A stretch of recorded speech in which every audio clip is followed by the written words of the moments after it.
सत्यवती से यथा समय शांतनु के दो पुत्र हुए, चित्रांगद और विचित्रवीर्य। बड़ा होने पर चित्रांगद गद्दी पर बैठा, परंतु वह अधिक समय तक राज्य नहीं कर पाया। गंधर्वों से युद्ध करते हुए वह मारा गया। चित्रांगद निसंतान था और विचित्रवीर्य आयु में बहुत छोटा था। अतः उसके बड़े होने तक भीष्म ने ही राजकाज की देखभाल की। जब विचित्रवीर्य बड़ा हुआ तो भीष्म को उसके विवाह की चिंता हुई।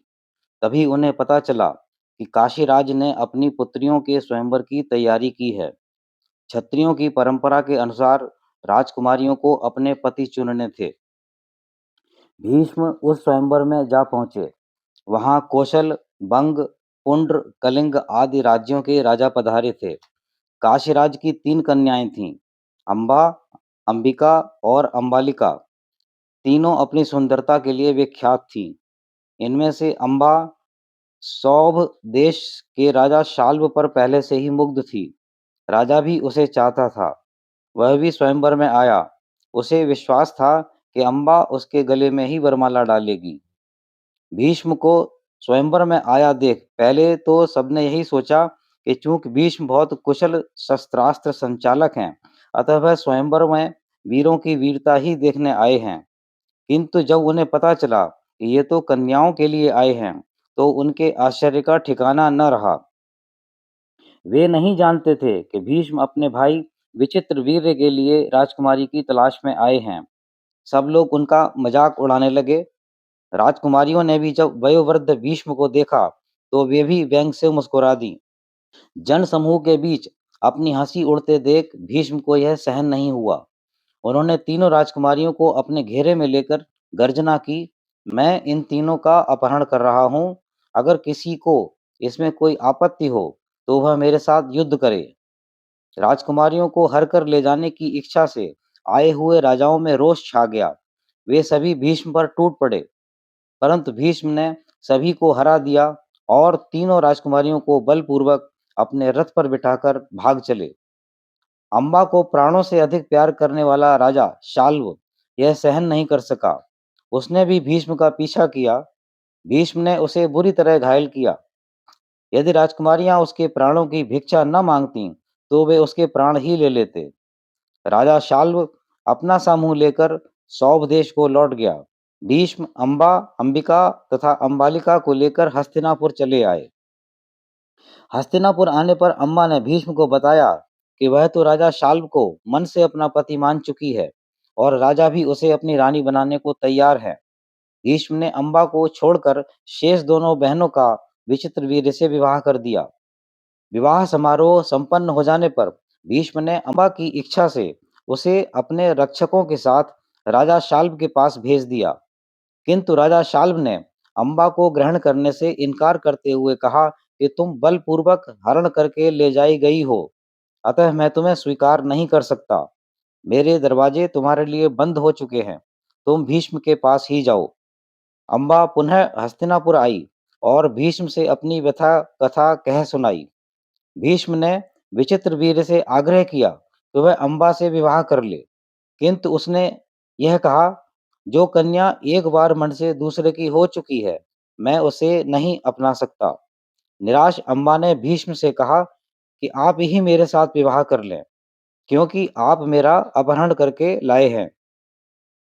भीष्म ने कहा, मैं तो सारी उम्र अविवाहित रहने की शपथ ले चुका हूँ। अम्बा ने क्षुब्ध होकर भीष्म से प्रश्न किया, क्या उस शपथ में कुमारी कन्याओं के अपहरण की छूट थी? भीष्म इस प्रश्न का क्या उत्तर देते? वे मौन खड़े रहे। हार कर अम्बा राजा शाल्व के पास गई। शाल्व ने उसे पुनः भीष्म के पास भेजा। इस तरह पूरे 6 साल तक अम्बा शाल्व और भीष्म के दरवाजे खटखटाती रही, परंतु किसी ने भी उसे स्वीकार नहीं किया। अंत में अम्बा का नारीत्व जाग उठा। उसने प्रण किया, मुझ पर इस भयानक विपत्ति का पहाड़ भीष्म के कारण ही टूटा है। अतः मैं प्रतिज्ञा करती हूँ कि मैं भीष्म का विनाश करके ही रहूंगी। इस बात ने भविष्य में होने वाले भयानक कलह का बीज बो दिया। विचित्रवीर्य 2 सुंदरी और गुणवती नवयौवनाओं को पाकर इतना कामांध हुआ कि रात दिन विलास में डूबा रहने लगा। फलस्वरूप वह दिन पर दिन दुर्बल होता गया और एक दिन ऐसा आया कि उसे क्षय रोग ने घेर लिया। वह युवावस्था में ही मर गया। चित्रांगद का तो विवाह ही नहीं हुआ था, अब विचित्रवीर्य भी बिना संतान के मर गया। सत्यवती को पुत्रों के मर जाने का शोक तो था ही, अब उसे शांतनु वंश का अंत होता भी दिखाई देने लगा। वह रात दिन चिंता से घुली जा रही थी। अंत में हार कर उसने भीष्म को बुलाया और अपने मन की पीड़ा उससे कही। सत्यवती ने भीष्म से कहा, बेटा, चिंद्रांगद और विचित्रवीर्य दोनों बिना संतान ही जाते रहे। तुमने भी विवाह न करने की प्रतिज्ञा कर रखी है। ऐसी दिशा में वंश परंपरा को चलाने वाला कोई नहीं है। आज मैं विवश होकर तुम पर वह बात प्रकट कर रही हूँ जिसे मैं आज तक छिपाए रही। महाराज शांतनु से विवाह पूर्व जब मैं यमुना पर नाव चलाया करती थी, पिता के आचरण के अनुसार मैंने एक दिन महर्षि पाराशर को अपनी नाव में बिठाकर बिना उतराई लिए ही नदी के पार पहुंचा दिया।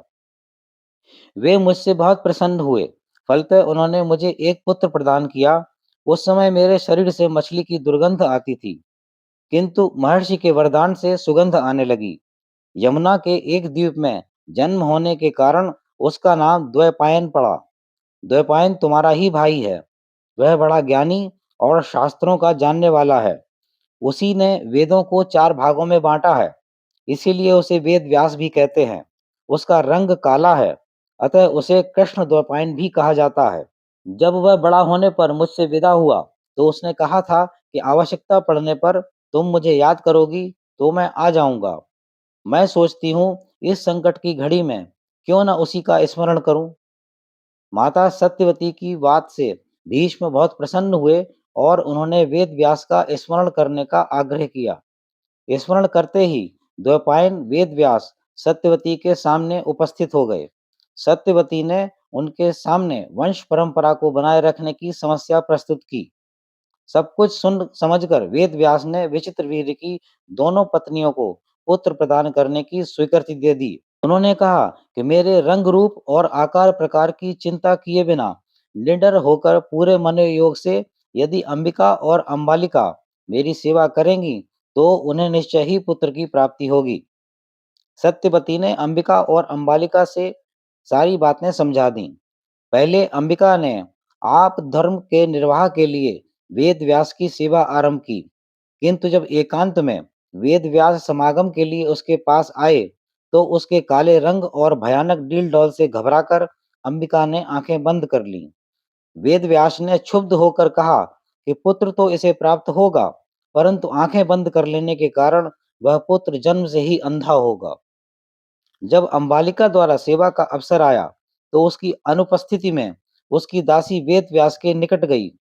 वेद व्यास को इसका पता नहीं था, अतः वे दासी के साथ समागम को तैयार हो गए। दासी ने प्रसन्न भाव से वेद व्यास से पुत्र ग्रहण किया। वेद व्यास ने उसे वरदान दिया कि यह पुत्र बहुत धर्मात्मा और ज्ञानवान होगा। सत्यवती को जब यह पता चला, तो उसने अंबालिका को समझा बुझाकर वेद व्यास के पास भेजा। समागम के समय अंबालिका भय से पीली पड़ गई। महर्षि ने कहा कि इसे जो पुत्र प्राप्त होगा, उसका शरीर पीलापन लिए होगा। यथा समय तीनों ने पुत्रों को जन्म दिया। अंबिका से जो पुत्र पैदा हुआ, वह जन्मांध था। उसका नाम धृतराष्ट्र रखा गया। अंबालिका से उत्पन्न पुत्र पीले रंग का था। उसे पांडु रोग यानी पीलिया था, अतः उसका नाम पांडु रखा गया। दासी ने जिस पुत्र को जन्म दिया, उसका नाम विदुर रखा गया। कहते हैं, भांडव्य ऋषि के शाप से स्वयं धर्मराज ने ही दासी के गर्भ से विदुर के रूप में जन्म लिया था। विदुर धर्म शास्त्र और विद्वता में अद्वितीय थे। राग द्वेष उन्हें छूकर भी नहीं आया था। आगे चलकर धृतराष्ट्र की संतान कौरव और पांडु की संतान पांडव के नाम से जानी गई।